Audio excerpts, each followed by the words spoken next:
உங்களுக்கு என்ன இழவு வந்ததுன்னு இந்த மாதிரியான செய்தி போட்டுட்டு இருக்கீங்க அப்படின்னு அமைதியின் சொரூபமாக இருந்த தென்றலான நயினார் நாகேந்திரன் அவர்களே பொங்கி எழுந்திருக்காங்க. எதுக்கு அப்படின்னா, பாஜகவின் முன்னாள் மாநில தலைவரான அண்ணாமலை அவர்கள் தேர்தல் பொறுப்பாளரா ஒரு 6 தொகுதிக்கு போட்டிருந்தாங்க. அதுல இருந்து நான் விலகிறேன் அப்படின்னு ஒரு பிரஸ் மீட் அவரு கொடுத்திருந்தாரு சில பர்சனல் காரணங்களுக்காக. இதை நேரேட்டிவ் ஆக்கி நம்ம மீடியா வந்து ஒரு வேலையை பார்த்துச்சு. சோ அதுக்குதான் நயினார் அவர்கள் கவுண்டர் கொடுத்தாங்க. இது மாதிரி அரசியல் பரபரப்புக்கு கொஞ்சம் பஞ்சம் இல்லாம ஒரு பக்கம் தாவேகா, ஒரு பக்கம் அதிமுக, ஒரு பக்கம் திமுகன்னு விதவிதமான கண்டென்ட் கொடுக்குறாங்க. அதுல எதை எடுக்கிறது அப்படின்றதே நமக்கு தெரிய மாட்டேங்குது. சோ இந்த காணொலியில என்ன மாதிரி அப்டேட்ஸ் இருக்குன்றதுதான் பார்க்க போறோம். வணக்கம், நான் லோகேஸ்வரி.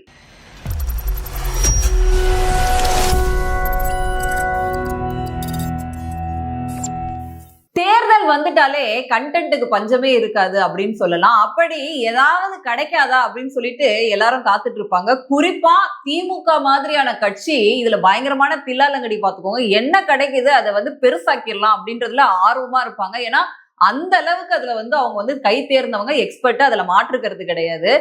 ஏன்னா இந்த விஷயத்த இவ்வளவு பெருசாக்க வேண்டிய நீட் என்ன இருக்கு அப்படின்னு கேட்கணும். எந்த விஷயம் அப்படின்னு கேட்டீங்கன்னா, அண்ணாமலை அவர்கள் ஒரு பிரஸ் மீட் கொடுத்தாருங்க நேற்றைக்கு. என்ன கொடுத்தாரு அப்படின்னா, அவரை ஒரு 6 தொகுதிக்கு வந்து பொறுப்பாளரா போட்டிருந்தாங்க. ஏன்னா வந்து என்டிஏ அலைன்ஸ்ல நிறைய பேர் கூட்டணிக்குள்ள வந்துட்டாங்க. அதனால வந்து பாஜகவுல சில தொகுதிகளை பிரிச்சு முக்கியமான பேசஸ், மூத்த தலைவர்கள், முக்கியமான பேசஸ், ஸ்டார் பேசஸ்க்கெல்லாம் சில தொகுதிகளை பிரிச்சு கொடுத்திருந்தாங்க.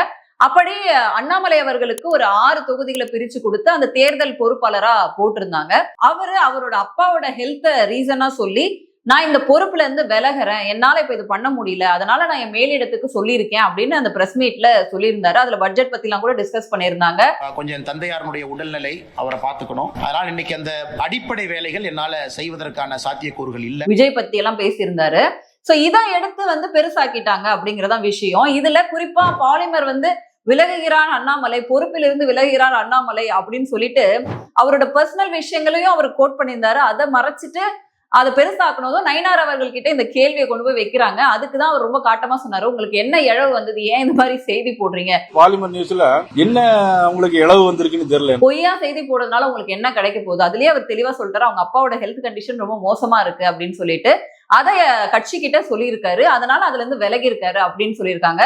பட் இதுல இன்னொரு விஷயம் என்ன பார்க்கப்படுது அப்படின்னா, இந்த மாதிரி சொல்லாமலே அவங்களுக்கு சில தொகுதிகள்ல பொறுப்பாளரா போட்டுட்டாங்க. அதுலயும் மூத்த அரசியல்வாதிகள் அந்த மாதிரி தொகுதிகளுக்கு போய் வந்து தேர்தல் வேலை பார்க்கறதுல விருப்பம் இல்லை அப்படின்ற மாதிரியான ஒரு டாக்ஸும் இருக்கு. அதனால போட்ட பொறுப்பாளர்களை உடனே டிலீட் பண்ணிட்டாங்க அப்படின்ற செய்தியும் ஒரு பக்கம் வருது. இதுல என்ன அப்படின்னா, சில மீம்ஸ் எல்லாம் நான் பார்த்தேன். என்னன்னா, என்டிஏவோட ரிசல்ட் முன்னாடியே தெரிஞ்சிச்சு அண்ணாமலைக்கு, அதனால விலகிக்கிறேன் அப்படின்னு சொல்லிட்டாரு அப்படின்னு சொல்லிட்டு இங்க பேரானந்தம் பட்டுட்டு இருக்காங்க. இது கண்டிப்பா டிஎம்கேவோட நேரட்டிவா தான் இருக்கும், அதுல மாற்றுக்கிறது இல்லை. ஏன்னா வந்து களம் தினமும் மாறிக்கிட்டே இருக்கு. இவங்க என்டிஏ வீக்கா இருக்குன்ற நேரட்டிவ 1.5 வருஷமா செட் பண்ணிட்டு இருந்தாங்க. பட் ஆனா இன்னைக்கு என்டிஏவுடைய நிலைமை என்னவா இருக்குன்னா, வலுவாயிட்டே இருக்கு. ஒருத்தர் இந்த பக்கம் வராங்க. தேர்தல் களம் அப்படிங்கிறது மாறி இருக்கு. நிறைய பேர் சர்வே அப்டேட்டும் கொடுத்திருக்காங்க. இதெல்லாம் திமுகவால பொறுத்துக்க முடியாது இல்லையா? ஏற்கனவே தாவேக்கான ஒரு கட்சி வேற காம்படிஷன்ல இருக்கு. அதனால ஆப்போசிட் டீமை வந்து வீக் ஆக்கணும் அப்படின்ற வேலையை வந்து மும்முரமா பார்க்கும். ஏன்னா அவங்க கிட்டதான் வந்து பத்திரிகை இருக்கு, அவங்க கிட்டதான் மீடியா இருக்கு, யூடியூப் சேனல்ஸ் இருக்கு. அதனால வந்து இந்த மாதிரி நேரட்டிவ போடுவாங்க. பட் இதெல்லாம் வந்து ஒன்றும் பெருசா வேலைக்காகாது அப்படின்னு பாத்துக்கோங்க. இன்னொரு பக்கம் என்ன அப்படின்னா, ஏற்கனவே வந்து எடப்பாடி பழனிசாமி அவர்கள் வந்து எம்ஜிஆர் பிறந்த நாளை ஒட்டி சில வாக்குறுதிகளை கொடுத்திருந்தாங்க. இன்னைக்கு 2வது கட்ட வாக்குறுதிகளை அறிவிச்சிருக்காங்க அதிமுக சார்பாக. அதுல முதலாம் வாக்குறுதி என்ன அப்படின்னா, முதியோர் உள்ளிட்டோருக்கு ஓய்வூதியமாக 2000 ரூபாய் உயர்வு அப்படின்னு சொல்லியிருக்காரு. 2வது வாக்குறுதி, மாணவர்கள் வங்கியில பெற்ற கல்வி கடன் தள்ளுபடி செய்யப்படும் அப்படின்னு சொல்லியிருக்காரு. 3வது வாக்குறுதி, குடும்ப அட்டைதாரர்களுக்கு ஆண்டுக்கு 3 கேஸ் சிலிண்டர் இலவசமா வழங்கப்படும் அப்படின்னு. வாக்குறுதி எண் 4 வந்து, ஜல்லிக்கட்டின் போது உயிரிழக்கும் வீரர்களின் குடும்பத்திற்கு 10 லட்சம் ரூபாய், படுகாயம் அடைந்தவர்களுக்கு 2 லட்சம் ரூபாய் வழங்கப்படும். வாக்குறுதி 5, சிறுபான்மையினர் மக்கள் கூட்டுறவு கடன் வாங்கியிருந்தா தள்ளுபடி செய்யப்படும் அப்படின்னு சொல்லிட்டு 5 வாக்குறுதியை வந்து கொடுத்திருக்காரு.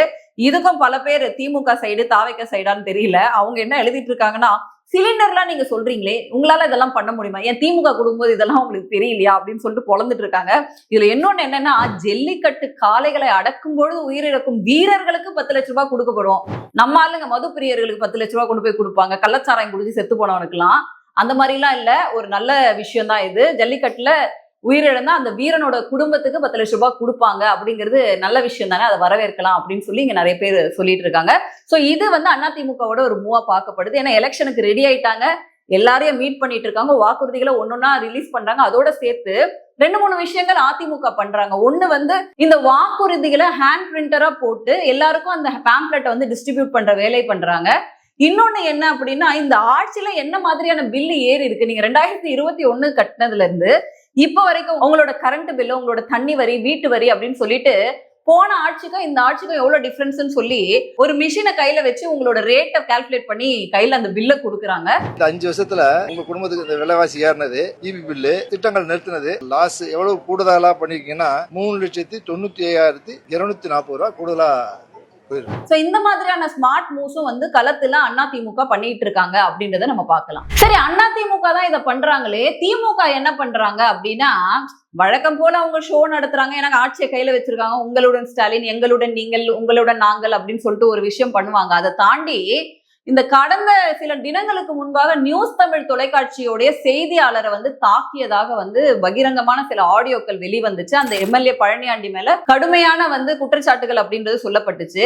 இன்னைக்கு அவரே தாக்குற ஒரு விஷுவல் வந்து கிடைச்சிருக்கு. இதைத்தான் இன்னைக்கு செய்தி சேனல் எல்லாம் பரப்பிட்டு இருக்காங்க. ஒரு செய்தி சேகரிக்க போன செய்தியாளருக்கு இந்த நாட்டுடைய 4ஆம் தூண் அப்படின்னு சொல்லக்கூடிய மீடியாவுக்கே இங்க பாதுகாப்பு இல்லையே, நீங்க எல்லாம் என்ன ஆட்சி நடத்துறீங்க? செஞ்சது யாரோ ஆதரவாளரோ அவங்க பிள்ளையோ அவங்களோ கிடையாது, செஞ்சது எம்எல்ஏவே தான் போட்டு அடிச்சிருக்காரு. சோ இப்ப என்ன கேள்வி எழுப்புறாங்க எதிர்கட்சிகள் அப்படின்னா, இவரை தூக்கி உள்ள வைப்பீங்களா அப்படின்னு கேக்குறாங்க. ஏன்னா கடந்த அந்த நியூஸ் தமிழோடைய வீடியோஸ் மட்டும் நீங்க பாருங்க. என்னன்னா, முதல்ல அடிக்கிற மாதிரி ஒரு ஆடியோ வருது, அதுக்கப்புறம் அவங்க புள்ள பேசுற மாதிரி ஒரு அவனை அடிச்ச மாதிரி நீ போய் ஹாஸ்பிட்டல்ல கட்டு போட்டு படுத்துக்கோ அப்படின்ற மாதிரி சில ஆடியோஸ் வருது. இன்னைக்கு ஒரு படி மேல போய் விஷுவல்ஸே கிடைச்சிருக்கு. அந்த விஷுவல் எடுத்து ரிலீஸ் பண்ணிருக்காங்க. டைரக்டா அவர் அடிக்கிற அந்த விஷுவல் கிடைச்சிருக்கு. இதுக்கு எம்.கே. ஸ்டாலின் அவர்கள் நடவடிக்கை எடுப்பாரா அப்படின்ற கேள்வி வந்து எழும்பி இருக்கு. ஏன் வந்து திமுகவை எல்லாரும் ரவுடி கட்சின்னு சொல்றாங்கன்னா, இந்த மாதிரி தொடர்ந்து குண்டர்கள் வேலைகள் மட்டும் செஞ்சுட்டு இருக்காங்க திமுக கட்சியினர். இதெல்லாம் பார்த்துட்டு ஸ்டாலின் அவர்கள் பொறுமையா அமைதியா இருக்காரு. கேட்டா நாங்க தான் சமூக நீதி பாதுகாவலன் அப்படின்னு சொல்லுவாரு. உண்மையில நீங்க சமூக நீதியை பாதுகாத்தீங்களா அப்படின்னா, பெண் குழந்தைங்க தங்கக்கூடிய ஹாஸ்டல்ல கூட மளிகை சாமான கூட 2 மாசமா கொடுக்கல, எங்களுக்கு சரியான சாப்பாடு போடலன்னு சொல்லி அந்த குழந்தைங்க போராட்டம் நடத்துது. இன்னொரு இடத்துல நரிக்குறவ சமூகத்தை சேர்ந்த குழந்தைங்களை வந்து அண்ணா நினைவு நாளும் சொல்லிட்டு நெல்லையப்பர் கோவில்ல ஒரு அன்னதானம் நீங்க நடத்துறீங்க. அதுவும் கோவில் ஃபண்ட்ல நீங்க அண்ணாவுக்கு நடத்துறீங்க. நடத்தினா உங்க ஃபண்ட்ல நடத்த வேண்டிய, இதே சர்ச்சோட ஃபண்ட்லயோ இல்ல மசூதியோட ஃபண்ட்லயோ நீங்க நடத்துவீங்களா? நடத்த மாட்டீங்க. இதுக்கு ஏற்கனவே பல இந்து மக்கள் கட்சி போன்ற கட்சிகள் வந்து கண்டனம் தெரிவிச்சிருக்காங்க. அதோட சேர்த்து இந்த ஹைலைட்டும் சொல்லணும். ஏன்னா அங்க போன குழந்தைங்களுக்கு வந்து அங்க சாப்பிட அனுமதி கொடுக்கல அப்படின்ற காணொலி வந்து இன்னைக்கு பரவலா இருக்கு. அண்ணன் சாப்பிட விடாங்க சொன்னீங்க, அப்படியே எங்களுக்கு சாப்பிடவே விடு, இப்படி எங்க கடிச்சு போயிட்டாங்க. நீங்க கோயிலுள்ள போகும்போது என்ன சொன்னாங்க? சாப்பிட போனோமா, அப்போ நீங்க வர வேண்டாம், உனக்கு கடிச்சே போட்டுரும் அப்படி சொன்னாங்க. இதுதான் நீங்க சமூக நீதியை காத்த லட்சணம். கோட்டசாமி எந்திரிப்பா அப்படின்னு நம்ம எல்லாரும் வந்து முதல்வரை தள்ளணும். ஏன்னா வந்து என்ன நடக்குதுன்னே தெரியாம மகிழ்ச்சியில இருக்கும் அப்படின்னு நினைச்சிட்டு இருக்காரு. சமூக நீதி காத்த லட்சணம் இது, உங்க குண்டர்கள் செய்யற லட்சணம் இது, இப்பயாச்சும் வாயை துறப்பீங்களா முதல்வரே அப்படின்னு கேக்குறாங்க மக்கள். கடைசியா ஒண்ணு சொல்லி முடிக்கிறேன். என்னமா அப்படின்னா, தாவிக்காதான், வேற யாரும் இல்ல. என்ன பண்ணிருக்காங்க அப்படின்னா, இந்த விஷுவல் நீங்க எல்லாரும் பாத்தீங்களா அப்படின்னு தெரியல, நான் வந்து ட்விட்டர்ல பார்த்தேன். என்னன்னா, பனையூர்ல ஒரு வீட்டுல இருந்து இன்னொரு வீட்டுக்கு போறதுக்கு பண்ணையூர் பண்ணையாரு கார்ல வராரு. இதுதான் வந்து செய்தி. இதத்தான் எடுத்து வந்து சர்க்குலேட் பண்ணிட்டு இருக்காங்க. ரொம்ப வைரலா அந்த வீடியோ போயிட்டு இருக்கு. என்னன்னா, மீட்டிங் கண்டக்ட் பண்ணிருக்காரு. ஒரு வீட்டுல இருந்து இன்னொரு வீட்டுக்கு இறங்கி நடந்து போனாலே போலாமேப்பா, ஏன் நீங்க இதுல கார்ல போறீங்க அப்படின்னு சொல்லிட்டு கிழிச்சு தொங்க விட்டுட்டு இருக்காங்க. பனையூர் பண்ணையாரோட அரசியல் இதுதானா அப்படின்ற மாதிரி தான் நிலைமையானது இருக்கு. இது மட்டுமா அப்படி கேட்டோம்னா கிடையாது. தாவேகா கிட்ட போயிட்டு, அதுலயும் குறிப்பா செங்கோட்டையன் அவர்கள் கிட்ட போயிட்டு இந்த பட்ஜெட் பத்தின அப்டேட்ஸ் எல்லாம் கேட்டிருக்காங்க. அவர் என்ன சொல்லியிருக்காருன்னா, நாங்க புது கட்சி, இதுக்கெல்லாம் நாங்க கருத்து சொல்ல முடியுமா, எங்களுக்கு டைம் இருக்கு அப்படின்னு சொல்லியிருக்காரு. சோ இந்த லட்சணத்துலதான் தாவேகா போயிட்டு இருக்கு. இன்னொரு பக்கம் இந்த நியூஸ் கார்டும் நீங்க ரொம்ப முக்கியமா பார்க்கணும். என்னன்னா, கம்யூனிஸ்ட் 2 டிஜிட்ல வந்து சீட்டு வேணும் அப்படின்னு கேட்டு திமுகவை கழுத்தை நெரிச்சிட்டு இருக்காங்க அப்படின்ற ஒரு செய்தி. இது காமெடி செய்தியா நீங்க கடந்து போயிடலாம். அப்படிலாம் நீங்க ஒன்னும் சீரியஸா எடுத்துக்க வேணாம்.